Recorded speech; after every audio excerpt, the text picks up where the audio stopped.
सुब्हानल्लाह वल्हम्दुलिल्लाह ला इलाहा इल्लल्लाह अल्लाह। हम इस दुनिया में क्यों आए हैं? आए हैं तो क्या हमेशा इस दुनिया में हम रहेंगे?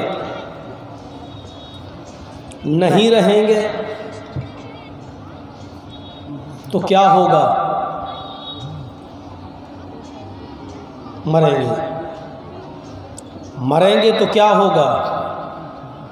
क्या मरने के बाद हमारी ज़िंदगी का ख़ात्मा हो जाएगा और फिर सारे मामलात ख़त्म हो जाएंगे? अगर ऐसा नहीं होगा तो क्या होगा? फिर हमको दोबारा जीवित किया जाएगा। फिर क्या होगा?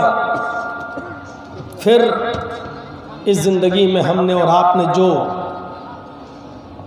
अमल किए हैं, चाहे वो अच्छे हो या बुरे, उनका हिसाब व किताब देना होगा। फिर क्या होगा? फिर हमारे अमलों के मुताबिक हमें या तो जन्नत मिलेगी या जहन्नम मिलेगी। ये एक लंबी फिक्र है। हमने उस ज़िंदगी के लिए क्या किया है, क्या सोचा है? फिक्र आखिरत की सबसे बड़ी बुनियादी चीज़ है। आखिरत को संवारने की सबसे बड़ी बुनियादी चीज़ है तक़वा, परहेज़गारी। अगर हमने अपनी ज़िंदगी को तक़वा से मुज़य्यन कर लिया,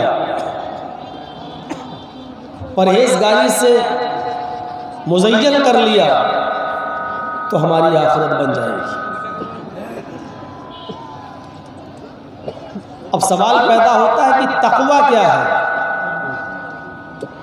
एक एक चीज़ के अंदर शिक निकलती है। तक़वा क्या है? हम अपनी ज़िंदगी में सिर्फ तक़वा पैदा कर लें और हमारी ज़िंदगी बन जाएगी। ज़िंदगी भी बन जाएगी और आखिरत भी संभल जाएगी। तो ये तक़वा क्या है जो हमारी ज़िंदगी को भी कामयाब बना रहा है और हमारी आखिरत को भी कामयाब बना रहा है? उसकी एक छोटी सी मिसाल मैं आपको दे दूं कि अल्लाह के नबी सल्लल्लाहु अलैहि वसल्लम अपनी चहेती और प्यारी बीवी आयशा सिद्दीक़ा के पास बैठे हुए हैं और आपकी एक लौंडी थी, बांदी खादिमा, जो आपकी खिदमत करती थी। आपने उसको आवाज़ दी, खादिमा को पुकारा, लेकिन हुजरे के बाहर घर के आंगन में वो बकरी के बच्चे के साथ खेल रही थी।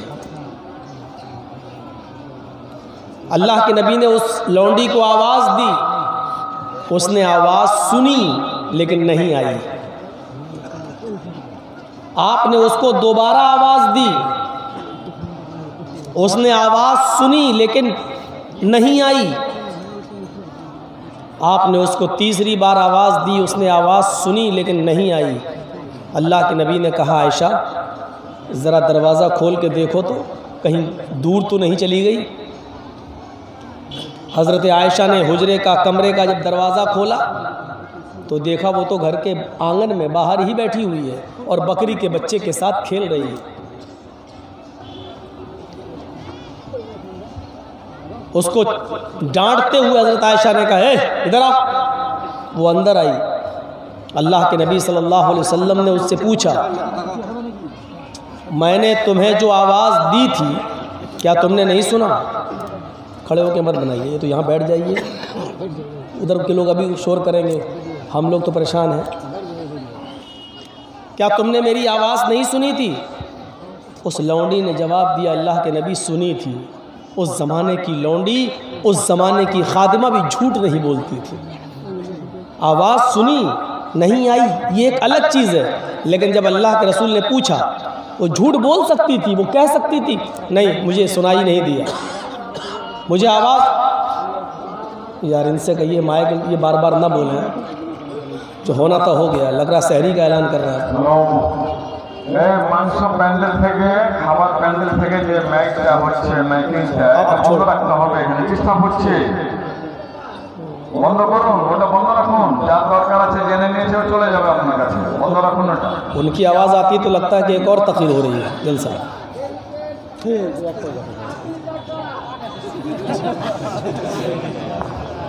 कोई आदमी जाकर उनको बोल, হ্যালো ডেলিগেট কাউন্টারকে উদ্দেশ্য বলছি, আপনার মাইকটা বন্ধ রাখুন, বন্ধ রাখুন, ডিস্টার্ব হচ্ছে, বক্তা শ্রোতাদেরও ডিস্টার্ব হচ্ছে।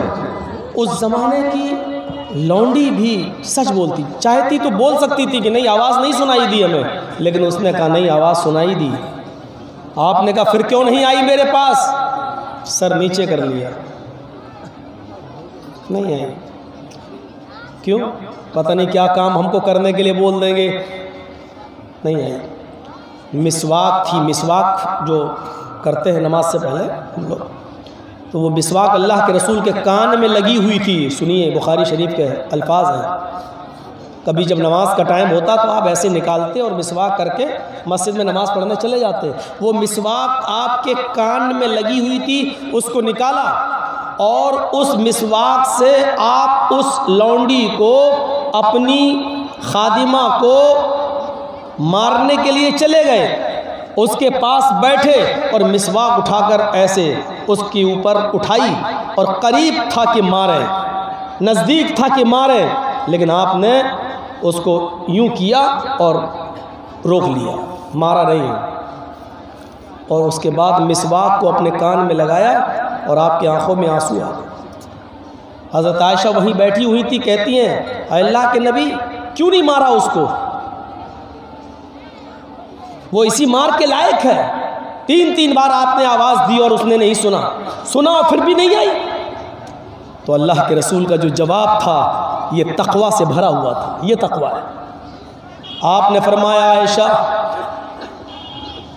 मैंने ये मिसवाक कान से निकाली, फिर मेरा दिल हुआ कि इसको मारूं, लेकिन अचानक ये ख्याल आ गया कि आए मोहम्मद सल्लल्लाहु अलैहि वसल्लम, जिस मिसवाक से तुम अपनी लौंडी, अपनी खादिमा को मारने जा रहे हो, एक मिसवाक उसको मारोगे, ऐसा न हो कि उसकी गलती से बढ़कर ये सज़ा हो जाए, तुम्हारा मारना इतना ज़्यादा हो जाए कि उसकी गलती इतनी बड़ी ना हो।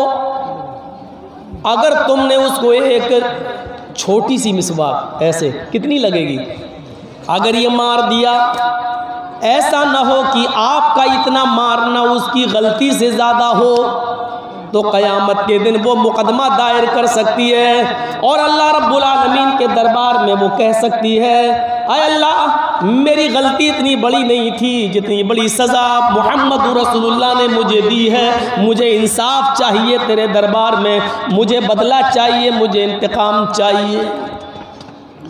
आयशा क़यामत के दिन ये लौंडी कहीं मेरे ऊपर मुकदमा दायर न कर दे अल्लाह की अदालत में, इस डर से मैंने उसको इस मिसवाक से नहीं मारा। ये एहसास हमारे अंदर अगर पैदा हो जाए तो हमारी दुनिया भी बन जाएगी और आखिरत भी बन जाएगी। ये एहसास, और जिस दिन ये एहसास हमारे अंदर आ जाए तो माफ़ कीजिएगा, बहुत ही मुआज़रत के साथ सॉरी बोलते हुए, ये एहसास जिस दिन हमारे अंदर पैदा हो जाए उस दिन दीनी जलसों के अंदर मेले लगना छूट जाएंगे। क्योंकि जलसों में भी आने वाले जो जलसे में आ रहे हैं, आप तो यहाँ बैठे हैं, लेकिन आपकी बहनें और बेटियाँ सौगो सिंगार करके, ज़ेबो ज़ीनत करके, लिपस्टिक और क्रीम और पाउडर लगाकर मार्केट में घूम रही हैं और मेले में घूम रही हैं और नौजवान लड़कों को दावत नज़ारा दे रही हैं। ये सब दीनी जलसों में हो रहा है, ये सब दीनी प्रोग्राम में हो रहा है।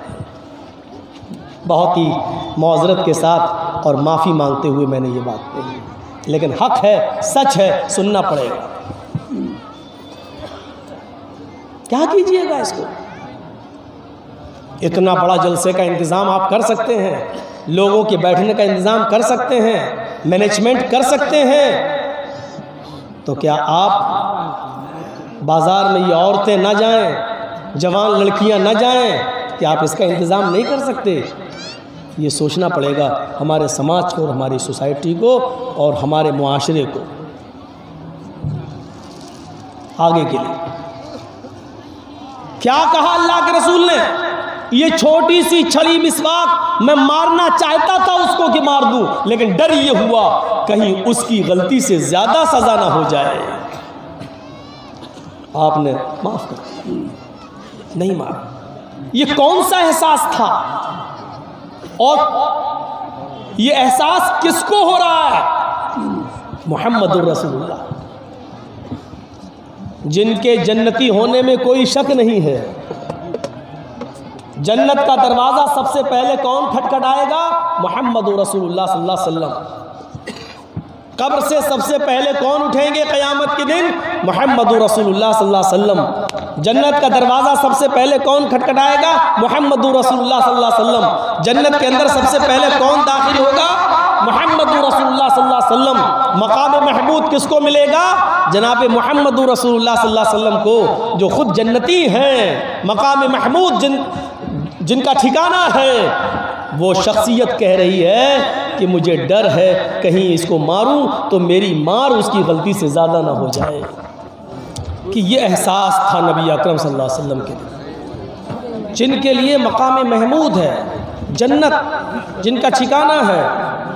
और वो शख्सियत भी क्या कह रही है कि मैं इसको अगर एक मिसवाक मार दिया तो मेरा मारना कहीं इसकी गलती से ज़्यादा ना हो जाए। अब हम अपनी मुआशरती ज़िंदगी के अंदर नज़र डालें, हम किसको कितनी गालियाँ देते हैं दिन भर में, हम किसको कितना मारते और पीटते हैं दिन भर में, हम किसके ऊपर कितना जुल्म करते हैं दिन भर में। ये एहसास हम और आप अपने अंदर पैदा करें। या अय्युहल्लज़ीना आमनुत्तक़ुल्लाहा हक़्क़ तुक़ातिह वला तमूतुन्ना इल्ला व अंतुम मुस्लिमून। आए अहले ईमान, अल्लाह से डरो। आए मुसलमानों, तुम अल्लाह से डरो। डरो, देखिए कितना छोटा जुमला, अल्लाह से डरो। लेकिन कैसे डरो? डरने की कैफियत क्या होनी चाहिए? या अय्युहल्लज़ीना आमनुत्तक़ुल्लाहा हक़्क़ तुक़ातिह, अल्लाह से वैसे डरो जैसा उससे डरने का हक है। अल्लाह से डरने का मतलब क्या होता है? हर चीज़ से आप डरते हैं। बहुत से लोग होंगे जो बोलते हैं कि नहीं मैं किसी से नहीं डरता, मैं सिर्फ अल्लाह से डरता। लेकिन ये जुमला ठीक नहीं है। अल्लाह ने कहीं नहीं कहा कि सिर्फ मुझसे डरो और किसी से न डरो, कहीं नहीं कहा। ये कहा है कि मुझसे डरो, लेकिन ये नहीं कहा कि और किसी से मत डरो, लेकिन हक के साथ। इंसान बाप से डरता है, बेटा सिगरेट पीते हुए जा रहा है, सामने बाप आ गए हैं, अब्बू, पापा, डैडी, जो भी आप कहते हो,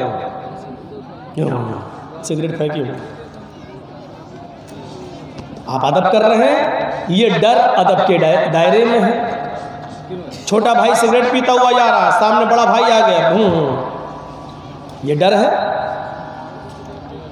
भागते हुए जा रहे हैं, जंगल में शेर आ गया, दरख्त पे चढ़ गए, ये डर रहे हैं। डरता है इंसान और डरना भी चाहिए, लेकिन जैसे आप और चीज़ों का हक अदा करते हैं डरने का, अल्लाह से भी डरने का एक हक है। अल्लाह से डरो का मतलब क्या है? ये डरना थोड़ी है। अल्लाह से ये डरना नहीं है। शेर को देख के भाग रहे हैं, ये डर रहा है शेर का, तो क्या अल्लाह को देखकर भागोगे? अल्लाह देख रहा, भागो। तो जहाँ जाओगे वहाँ अल्लाह तो अपने इल्म के एतबार से हर जगह मौजूद है, आप कहाँ भागोगे? तो डर का एक एक मतलब होता है। जहर आप नहीं खाते हैं, क्यों? क्योंकि मालूम है कि हम खाएंगे तो राम राम सत्य चले जाएंगे। तो आप जहर से डर रहे हैं, लेकिन उसको देखकर भागते नहीं हैं। ये जहर से डरना है। जहर से डरने का मतलब क्या है? उसको यूज़ मत कीजिए। आग लग गई, मकान जल रहा है, आप अपने बच्चों को लेकर बाहर निकल आए, आग से आपको डर रहे हैं। आग से डरने का मतलब क्या है? उसको देखकर भाग नहीं रहे, लेकिन आग में जंप नहीं लगा रहे हैं, ये उससे डरने का मतलब है। तो आप शेर से डरते हैं, सांप से डरते हैं, बिच्छू से डरते हैं, जहर से डरते हैं, आग से डरते हैं। किसी चीज़ को देखते हैं तो भागते हैं, किसी चीज़ को देखते हैं तो भागते नहीं, लेकिन उसमें जंप नहीं लगाते हैं। किसी चीज़ को देखते हैं तो उसको देखकर भागते नहीं, लेकिन उसको इस्तेमाल नहीं करते हैं। जैसे आप इन चीज़ों को डर कर इनका हक अदा कर रहे हैं, अल्लाह से भी डरो। और उससे डरने का हक क्या है? या अय्युहल्लज़ीना आमनु तक़ुल्लाह, आए अहले ईमान, आए मुसलमानों, तुम अल्लाह से डरो हक़्क़ तुक़ातिही, जैसा कि उससे डरने का हक है। और अल्लाह से डरने का हक यह है कि अल्लाह ने जिन कामों की करने का हुक्म दिया है उन कामों को करिए, और जिन कामों को करने से मना किया उन कामों से रुक जाइए। वो अमाल कीजिए जो हमें जन्नत में ले जाएं, उन अमाल से डरिए जो हमें जहन्नम में ले जाएं। अल्लाह से डरने का मतलब यह है कि हम हर उस काम से दूर रहें जो काम हमें जहन्नम में ले जाता है, या जिस काम को करने की वजह से हमें जहन्नम मिलती है, हम उस काम को छोड़ दें, उससे दूर रहें। यह है अल्लाह से डरने का मतलब। वरना अल्लाह से डरने का मतलब ये थोड़ी है कि अल्लाह को देख के भागो। उसके अज़ाब से डरिए, उन कामों को करिए जिनके करने का हुक्म दिया, और उन कामों से रुक जाइए जिनसे रोका गया है। यह है अल्लाह से डरने का मतलब। और सबसे अच्छी तारीफ तो हज़रत उबय इब्न काब ने की थी। अल्लाह के नबी हज़रत उमर फारूक ने उबय इब्न काब से पूछा, अमीरुल मोमिनीन हज़रत उमर ने एक बड़े जलील कद्र सहाबी उबय इब्न काब से पूछा, सवाल किया, क्वेश्चन किया, अय उबय, तकवा क्या है? अल्लाह का डर क्या है? तकवा क्या है? तो हज़रत उबय इब्न काब ने जो जवाब दिया वो सुनिए, और उसके बाद हम आगे बढ़ते हैं। सुनिए जवाब। उबय इब्न काब ने कहा था, अय उमर, तुम तकवा नहीं जानते हो, डर नहीं जानते हो? कहा नहीं, आप बताइए क्या है? कभी जंगल में गए हो? सुनिए डर। कभी जंगल में गए हो? हाँ गए हैं। तुम्हारे पैरों में जूता ना हो, चप्पल ना हो, और जंगल में कांटे बिछे हुए हों, और कांटोदार झाड़ियाँ लगी हुई हों, दरख्त लगे हुए हों, और तुम्हें जंगल से गुजरना, जंगल को क्रॉस करना भी ज़रूरी हो, और पैरों में चप्पल भी ना हो, तो तुम क्या करोगे? तो हज़रत उमर ने जो जवाब दिया वो सुनिए। आए उबय इब्न काब, अगर जंगल में कांटे ही कांटे हों, और रास्ता भी खारदार हो, झाड़ियाँ भी कांटेदार हो, और जाना ज़रूरी हो, और मेरे पैरों में जूता और चप्पल भी ना हो, तो हम धीरे धीरे आहिस्ता आहिस्ता चलेंगे, बच बच के चलेंगे, कांटों के ऊपर पैर नहीं रखेंगे, बच बचा कर चलेंगे, और कांटोदार झाड़ियों को हटाकर, इसको ऐसे यूं करके एक एक डाली पकड़कर उनसे बचते हुए और एक एक डाली को हटाते हुए हम धीरे धीरे निकलेंगे और रास्ता क्रॉस करेंगे। अगर कांटे ही कांटे बिछे हुए हो तो हम कांटों से बच बच के गुजरेंगे, कांटों से बच बच के चलेंगे। हज़रत उबय इब्न काब ने कहा, अय उमर, कांटे ही कांटे बिछे हुए हैं, झाड़ियाँ ही झाड़ियाँ कांटोदार लगी हुई हैं, तुम बच बच कर जा रहे हो, कितना भी बचो, लेकिन जब रास्ता ही कांटोदार है तो दो चार कांटे तुम्हारे पैर में लग ही जाएंगे। बहुत बचने के बावजूद एक दो कांटे तुम्हें चुभ ही जाएंगे, या कांटा तुम्हारी चादर में उलझ ही जाएगा, कुछ ना कुछ तो होगा। तो हज़रत उमर कहने लगे, आए उबय, अगर ऐसा हुआ, एक दो कांटा अगर चुभ गया और मेरे पैर को जख्मी कर दिया या मेरे जिस्म को जख्मी कर दिया, तो हम मरहम पट्टी कर लेंगे, हम उस पर मरहम लगा लेंगे, पट्टी बांध लेंगे, हम उस हजरत उबई ने कहा, अय उमर, यही तकवा है, यही परहेजगारी है, यही तो तकवा है। जैसे जंगल में कांटे ही कांटे बिछे हुए हो और उन कांटों से गुजरना भी जरूरी हो तो तुम कांटों से बच बच के चलते हो, ऐसे ही इस दुनिया में गुनाहों का जाल बिछा हुआ है। कदम कदम पर गुनाहों का बाजार लगा हुआ है, कदम कदम पर तुम्हें गुनाहों के बाजार सजे हुए मिलेंगे। लेकिन इस दुनिया में रहना भी जरूरी है, इस दुनिया में जिंदगी गुजारना भी जरूरी है। जैसे जंगल के अंदर तुम कांटों से बच बच के गुजर जाते हो, उसी तरीके से दुनिया में जहां गुनाह ही गुनाह, तुम गुनाहों से बच बच कर चले जाओ, गुनाहों की तरफ ताक कर न देखो और आहिस्ता आहिस्ता इस दुनिया गुनाहगार जिंदगी से, इस गुनाहगार दुनिया से तुम कांटों से नहीं गुनाहों से बच बच के गुजर जाओ। हाँ, जब गुनाह ही गुनाह है तो दो चार गुनाह तुमसे हो ही जाएंगे। इंसान होने के नाते जैसे दो चार कांटे लग जाएंगे तो तुम उसका इलाज कर लोगे, ऐसे अगर दो चार गुनाह तुमसे हो भी जाएं तो तुम उसका इलाज कर लो। हजरत उमर ने पूछा, उसका इलाज क्या है? कहा, तूबू इलल्लाह, अपने दामन को फैलाओ, अपने हाथों को बुलंद करो और रफा यदैहि इलस्समा, अपने दोनों हाथों को आसमान की तरफ बुलंद करके अपने रूठे हुए रब को मना लो। यही उसका इलाज है कि तुम तौबा कर लो, इस्तिग़फ़ार कर लो, अल्लाह से अपने गुनाह की माफ़ी मांग लो। यही उसका इलाज है, यही मरहम है, यही पट्टी है। ये है तक़वे का माना। जैसे कांटे ही कांटे हो तो जाना ज़रूरी है तो बच बच के चलते हो, ऐसी दुनिया में गुनाहों का बाजार लगा हुआ है। आप यहाँ से निकलेंगे गुनाह शुरू हो जाएंगे, गुनाह का की अड्डियाँ मिलना शुरू हो जाएगी। देखिए, जैसे ही गए बाहर निकलेंगे, पान की दुकान मिलेगी, उस पे तंबाकू बिक रही होगी, सिगरेट भी बिक रही होगी, बीड़ी भी बिक रही होगी। थोड़ा सा और आगे जाएंगे, चूड़ियों की, लिपस्टिक की, क्रीम की दुकानें होंगी और वहाँ हमारी आपकी माँ बहनें बैठी हुई होंगी, खरीद रही होंगी, मर्दों से खरीदो फरोख्त कर रही होंगी। थोड़ा और आगे बढ़ोगे तो चाय की दुकान मिलेगी, चाय की दुकानों पर भी सिगरेट और बीड़ी और राज और खैनी, सूरती, ये सब तुम्हें बिकते हुए मिलेंगे। कुछ और आगे बढ़ोगे तो बाकायदा शराब की दुकानें भी तुम्हें मिलेंगी। कुछ और आगे बढ़ोगे बियर बार भी मिलेंगे।